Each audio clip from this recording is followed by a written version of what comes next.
Hello students, myself Saravanan from Gate Acharya. So இன்னைக்கு நம்ம பார்க்கக்கூடியது வந்து பாத்தீங்கன்னா இந்தியன் ஆர்மில கவர்மெண்ட் ஆஃப் இந்தியாவில் இந்தியன் ஆர்மில ஜாயின் பண்றதுக்கான ஆஸ் அ டெக்னிக்கல் ஆஃபீஸரா ஜாயின் பண்றதுக்கான ஒரு ப்ராசஸ். அதுல என்னென்ன டிபார்ட்மெண்ட் எலிஜிபிள் அண்ட் ஃபைனல் இதுல முக்கியமா ஃபைனல் இயர் ஆன்கோயிங் ஸ்டூடெண்ட்ஸும் வந்து அப்ளை பண்ண முடியும். ஸோ இதெல்லாம் ஒரு biggest opportunity. Students under going final year and graduated, அது என்ன ஏஜ் லிமிட் அப்படின்னு பார்க்கலாம், என்ன குவாலிஃபிகேஷன் வேணும், என்ன kind of written or maybe interview போறாங்களா அப்படிங்கிறத பத்தி பார்ப்போம். எவ்வளவு வேகன்சிஸ் அப்படிங்கிறத பார்க்கலாம். இப்போ வந்து பார்க்கக்கூடியது வந்து இந்தியன் ஆர்மி. ஸோ நீங்க அப்ளை பண்ணக்கூடிய சைட் வந்து பாத்தீங்கன்னா ஜாயின் இந்தியன் ஆர்மி. நியூஸ் பேப்பர்ல கூட பார்த்துருப்பீங்க, ஒரு சில அட்வர்டைஸ்மெண்ட், அட்ராக்டிவ் அட்வர்டைஸ்மெண்ட் இருக்கும்.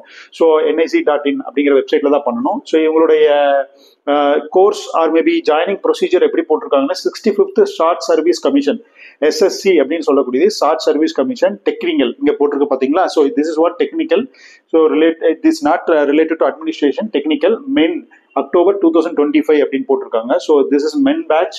And women 36th short service commission technical women course October 2025 போட்டிருக்காங்க. ஸோ இந்த ரெண்டுக்குமே வந்து ஸ்டூடெண்ட்ஸ் வந்து இப்போ at present ongoing students and completed students வந்து எலிஜிபிளா இருக்காங்க. இதுல முக்கியமா அப்ளை பண்ணக்கூடிய ஸ்டூடெண்ட்ஸ் வந்து எலிஜிபிள் இன் கேஸ் அன்மேரிட் அப்படிங்கிற மாதிரி இருக்கும், unmarried male and unmarried female அப்படிங்கிற மாதிரி இருக்கும். ஸோ அதனால அதை பார்த்துக்குங்க அப்ளை பண்ற போது. அதே மாதிரி ஸோ இது ஜென்ரலா கொடுக்கக்கூடிய ஒரு டீடைல்ஸ் தான். இது educational qualification final year of engineering degree courses or maybe completed அப்படிங்கிற மாதிரி இருக்கு. And final year you should complete on or before 1st October 2025 அப்படிங்கிற மாதிரி போட்டிருக்காங்க. இன் கேஸ் 1st October 2025 மேல நீங்க வந்து டிகிரி கம்ப்ளீட் பண்ணாம இருந்தா நீங்க நாட் எலிஜிபிள் அப்படிங்கிற மாதிரி இருக்கு.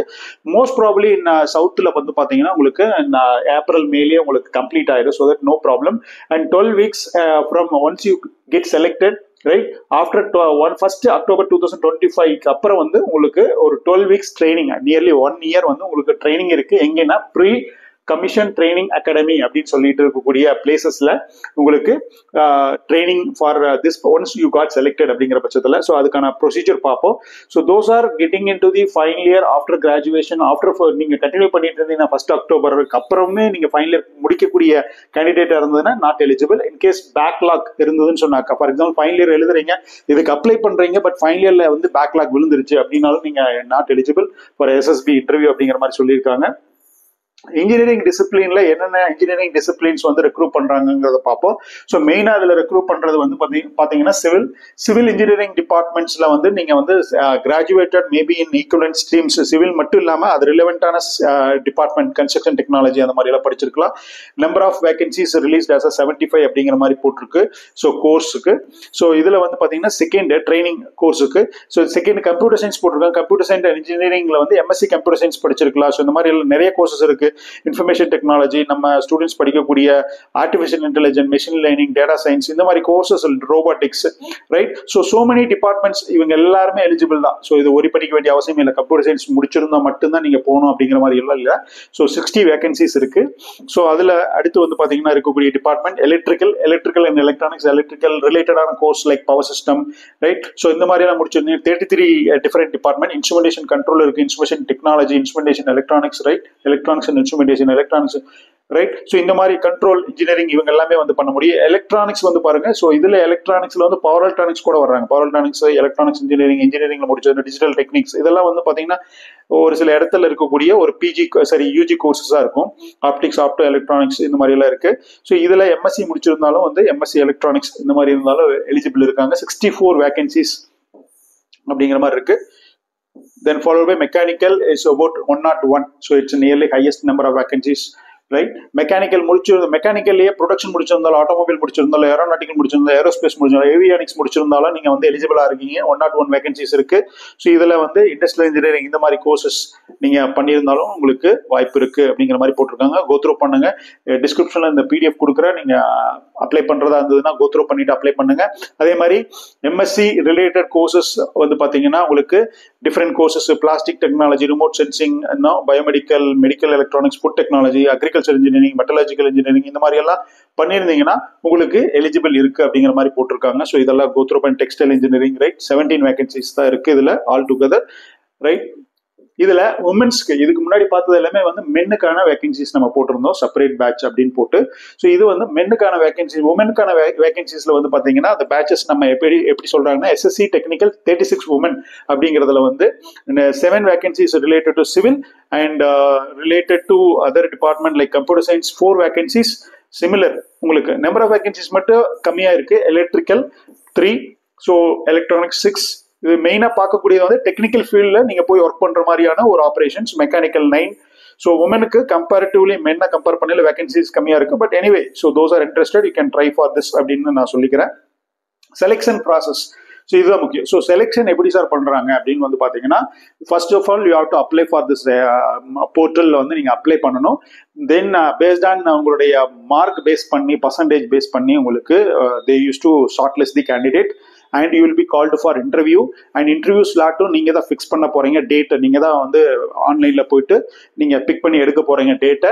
once you get a short listed based on இது. ஸோ அதுக்கப்புறம் வந்து you can have a 2 stage of interview அப்படிங்கிற மாதிரி சொல்லியிருக்காங்க. followed by medical, ஃபைனலா மெடிக்கல் வெரிஃபிகேஷன் இந்த மாதிரி எல்லாம் இருக்கும். ஸோ இதுல இருந்து என்ன தெரியுதுன்னா, நோ மோர் ரிட்டன் எக்ஸாம். இந்த போஸ்ட்டுக்கு ரிட்டன் எக்ஸாம்ஸ்னு ஒன்றும் கிடையாது, இன்டர்வியூ மட்டும் இருக்கு. ஸோ அதுல இன்டர்வியூல நல்லா பர்ஃபார்ம் பண்ணீங்கன்னா ஸோ ஆல்மோஸ்ட் நீங்க வந்து நல்லா பண்றதுக்கான வாய்ப்புகள் இருக்கு அப்படிங்கிற மாதிரி இருக்கு. பட் ஷார்ட் லிஸ்டட் ப்ராசஸ்க்கு வந்து fixed cut off percentage of marks அப்படின்னு போட்டிருக்காங்க. இந்த fixed cut off percentage of marks எப்படி வந்து பாத்தீங்கன்னா, ஃபைனல் இயர் கேண்டிடேட்ஸ்க்கு வந்து பாத்தீங்கன்னா ஒரு ஃபிக்ஸ்டு கட் ஆஃப் ஃபிக்ஸ் பண்ணி நீங்க இன்டர்வியூ போறீங்க, செலக்ட் ஆயிட்டீங்க. பட் ஃபைனல் ரிசல்ட்ஸ்ல வந்து அந்த கட் ஆஃப் வரல, ஃபைனல் செமஸ்டர் இல்லைன்னா உங்களுக்கு அது பாதிக்கிற மாதிரி இருக்கலாம் அப்படிங்கிற மாதிரி சொல்லியிருக்காங்க. இதை பட் சவுத் இந்தியாவில் மேக்ஸிமம் வந்து பாத்தீங்கன்னா ஃபைனல்ல மார்க் எக்கச்சக்கமாக தான் வாங்குறது உண்டு நார்மலா students. So don't worry about it. So percentage, fixed percentage of marks base பண்ணி they used to call for interview process. Centre allotment அப்படின்னு போட்டிருக்காங்க பாத்தீங்களா. ஸோ வெப்சைட்ல SSB particular date of interview time போட்டிருப்பாங்க. ஸோ அதுல நீங்க போய் பிக் பண்ணி எடுக்கிற மாதிரியான இதெல்லாம் இருக்கு. ஸோ இதுல short listed candidates you may selection of centre interview selection places வந்து பாத்தீங்கன்னா அலகாபாத், போபால், பெங்களூரு, ரைட், ஜலாந்தர். ஸோ இதெல்லாம் ஒவ்வொரு ஸ்டேட்ல இருக்கக்கூடிய யூபி, எம்பி, ரைட், கர்நாடகா, பஞ்சாப்ல வந்து நீங்க அட்டென்ட் பண்ற மாதிரியான ஒரு ப்ராசஸ் ஸ்டேஜ் 1 அண்ட் ஸ்டேஜ் 2. இந்த ரெண்டுமே இந்த ஸ்டேஜ் 1ல கிராஸ் பண்ணதுக்கு அப்புறம் stage 2. So this is about 5 days. Interview மட்டும் 5 days இருக்கும். ஸோ நீங்க ஒரு லொகேஷன் போயிட்டீங்கன்னா இன்டர்வியூக்கு போறீங்கன்னா 5 days நீங்க ஸ்டே பண்ற மாதிரி பிளான் பண்ணிக்கிங்க. இந்த திஸ் இஸ் வாட் இந்த வெப்சைட்ல வந்து ஸ்டேஜ் 1ல கிளியர் பண்ணாலும் நீங்க ஸ்டேஜ் 2ல கிளியர் பண்ணாலும் இந்த வெப்சைட்ல தான் போடுவாங்க. joinindianarmy.nsc.in இந்த வெப்சைட்ல நீங்க கோ த்ரூ பண்ணி பார்க்கலாம்.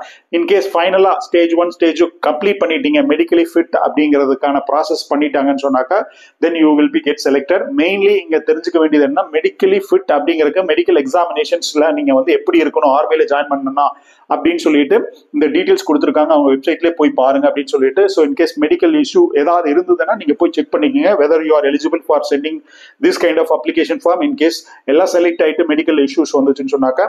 அதே மாதிரி ப்ரீ கமிஷன் ட்ரைனிங் அகாடமியில் நீங்க போயிட்டு நீங்க ட்ரைனிங் எடுத்துக்க போறீங்க. And during this technical training lieutenant அப்படின்னு ஒரு ரேங்க், அதாவது டியூரிங் ப்ரொபேஷன் பீரியட், அந்த 1 year நீங்க ட்ரைனிங் எடுக்கக்கூடிய பீரியட் வந்து என்ன சொல்லுவாங்க, ப்ரொபேஷன் பீரியட் ஆஃப் லெப்டினன்ட் அப்படின்னு சொல்றாங்க. ஸோ அதுக்கப்புறம் 1 year கழிச்சு ஸோ நீங்க வந்து engineering graduate of short service commission technical அப்படிங்கிற மாதிரியான ரேங்க், லெப்டினன்ட் ரேங்க் வந்து உங்களுக்கு கிடைச்சிருது அப்படிங்கிற மாதிரி போட்டிருக்காங்க. Duration of training 49 weeks. It is nearly about 1 year of the training. And ட்ரைனிங்கான செலவு எல்லாமே அவங்களே பண்ணிக்கிறாங்க. டியூரிங் ட்ரைனிங் பீரியட்ல இன்கேஸ் நீங்க மேரேஜ் பண்ற மாதிரியான ஒரு சுச்சுவேஷனா இருந்ததுன்னா there will be a discharge from duty, அப்படியே ட்ரைனிங் அப்படிங்கிற மாதிரி சொல்லியிருக்காங்க. டிஸ்சார்ஜ் பண்ற மாதிரி இருந்ததுனாலோ இன்கேஸ் ஹெல்த் இஷ்யூஸ்னால வெளியே வந்தீங்கன்னா ப்ராப்ளம் கிடையாது. இன்கேஸ் அன்ஹெல்த் இஷ்யூஸ்னால நீங்க ட்ரைனிங் பீரியட்ல இருந்து வந்துட்டீங்கன்னா இந்த ட்ரைனிங் பீரியடுக்கான எக்ஸ்பென்சஸ் நீங்க தான் பண்ணணும் அப்படிங்கிற மாதிரி சொல்லியிருக்காங்க. Training it is based on government expenses அப்படிங்கிறது மாதிரியும் சொல்லியிருக்காங்க. ரைட், அதுக்கப்புறம் ஓவர் தி பீரியட் நீங்க எப்படி ஒர்க் பண்ணுவீங்க அப்படிங்கிற டீடைல்ஸ் எல்லாம் இருக்கு. ஸோ ஃபர்ஸ்ட் லெப்டினன்டா ஜாயின் பண்றீங்க on commission, right, technical, and then followed by after gaining experience, right, 2 years, right, captain, then major 6 years, 13 வந்து லெப்டினன்ட் கர்னல், இந்த மாதிரி போயிட்டே இருக்கு. ஸோ உங்களுடைய post and then followed by you can see the salary range. லெப்டினன்ட்க்கு level 10 and 5600 இருந்து 1,77,500. இதுல என்னன்னா ஸோ உங்களுடைய பேசிக் பே ஸோ இதுல இருந்து இன்க்ரீஸ் ஆகிட்டே இருக்கும். இன்கேஸ் இதுலயே இருந்தீங்கன்னா, இன்கேஸ் செகண்ட் மூவ் ஆயிட்டீங்கன்னு சொன்னாக்கா 61,300. இன்கேஸ் 56 இருந்தாலே நார்மலா உங்களுடைய CTC or maybe monthly total salary எப்படின்னு பார்த்தீங்கன்னா 1,30,000 1,40,000 50 அந்த மாதிரி வரும் பேஸ்ட் ஆன் அதர் அலவன்சஸ் எல்லாம் ஆட் பண்ற பட்சத்தில். ஸோ தட் நீங்க 56,000 இது மட்டும் இருக்காது. ஸோ அதர் அலவன்ஸ் எல்லாம் ஆட் பண்ணல total salary it's nearly about 1,30,000 to 50,000 வரும். அதை தவிர so then additional benefits military service பேன்னு சொல்லிட்டு 15,500 per month ஃபிக்ஸடு அது ஒன்று கொடுக்குறாங்க. அதே மாதிரி 1 year ட்ரைனிங் பீரியட் இல்ல வந்து பாத்தீங்கன்னா ஸ்டைஃபன் ஒன்னு கொடுக்குறாங்க இல்லையா, அந்த 1 year 12 months ட்ரைனிங் பீரியட்ல that stipend is about 56,100 rupees per month அப்படின்னு போட்டிருக்காங்க. அண்ட் அதர் அலவன்சஸ் என்னெல்லாம் வரும் அப்படின்னு சொல்லிட்டு உங்களுக்கு போட்டிருக்காங்க. So HRA and other allowances like transport allowances, uniform allowances, right. So இதெல்லாம் வந்து உங்களுக்கு children educational allowance, then children hostel allowances, insurance benefits, right. So இதெல்லாம் இருக்கு. How to apply? join indianarmy.nac.in. ஸோ இதில் போயிட்டு ஆஃபீஸர் என்ட்ரி அப்ளிகேஷன் லாகின்ல போயிட்டு நீங்கள் 1 by 1 அப்ளை பண்ணணும். அப்ளை பண்றதுக்கு முன்னாடி அந்த டீடைல்ஸ் கொடுக்கறதெல்லாம் இதில் கொடுத்துருக்கிறதெல்லாம் ஒரு தடவை கோத்ரோ பண்ணிட்டு கரெக்டான டீடைல்ஸ் எல்லாம் அப்ளை பண்ணுங்க. It's easy process. Final year, mainly final year students are eligible. Those are interested to go for army in this technical field. It's a very good opportunity being an engineering student. And one more thing, finally I'm concluding this 7th January 2025 இருந்து application open ஆயிருக்கு. தென் followed by 5th February வரைக்கும் நீங்க apply பண்ணலாம். So உங்களுக்கு sufficient time இருக்கு. ஃபுல்லா கோத்ரோ பண்ணி கரெக்டான டீடைல்ஸ் கொடுத்து உங்களுடைய மார்க் பேஸ் பண்ணி தான் போறாங்க. ஸோ சவுத்துல, அது தமிழ்நாட்டில் சொல்லவே வேண்டாம், சிஜிபிஏ வந்து ஓரளவுக்கு ஒபீடியண்டா கரெக்டா பண்ணியிருந்தீங்கன்னு சொன்னாக்கா உங்களுக்கு ஒரு நல்ல சிஜிபிஏ மார்க்ஸ் வரக்கான வாய்ப்பு இருக்கு. Being an engineering graduates you can have only interview part, right? So இன்டர்வியூல என்ன மாதிரி இருக்கும்? மேபி ஸ்டேஜ் 1னா உங்களுக்கு டெக்னிக்கல் கேட்கலாம், ஸ்டேஜ் 2னா உங்களுடைய பர்சனாலிட்டி ரிலேட்டட் கொஸ்டின்ஸ் வரலாம். ஸோ தட் இந்த ரெண்டுமே நீங்க வந்து டெக்னிக்கலி நீங்க கேட் படிச்சுட்டு இருந்தாலோ, காம்படிட்டிவ் எக்ஸாம் சம்பந்தமா பார்த்துட்டு இருந்தாலோ, டெக்னிக்கலி இன்டர்வியூ சம்பந்தமா பார்த்துட்டு இருந்தாலும் நீங்க வந்து ஈஸியா பண்றதுக்கான சான்சஸ் இருக்கு. ஒரு ரெஸ்யூம் மேக் பண்றதுல இருந்து எல்லாமே டீட்டெயிலா பண்ணீங்க. ஏரியா ஆஃப் இன்ட்ரெஸ்ட்ல இருந்து உங்களுக்கு கோத்ரோ பண்ணி நல்லா பண்ணீங்கன்னா stage 2 personality development, leadership ability, communication skills, so இது எல்லாமே நல்லா பண்ணீங்கன்னா டெஃபினட்டா உங்களுக்கு வந்து 100% சான்சஸ் இருக்கு இந்த மாதிரி போஸ்ட் வின் பண்றதுக்கு. Wish you all the best. Thank you.